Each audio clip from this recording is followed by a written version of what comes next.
और अब breaking news, मच्छरों का शदीद एहतजाज।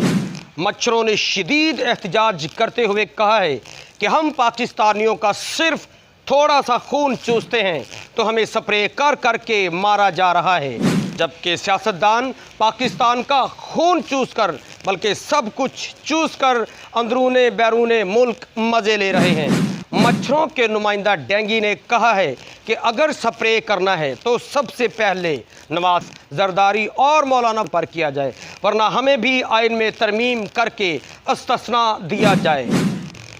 पाकिस्तान चूसो तहरीक के ओहदेदारान ने मच्छरों के इस मुतालबे को मुस्तरद करते हुए कहा है कि पाकिस्तान चूसने का लाइसेंस सिर्फ उनके पास है और किसी को किसी सूरत में इसकी इजाज़त नहीं दी जाएगी।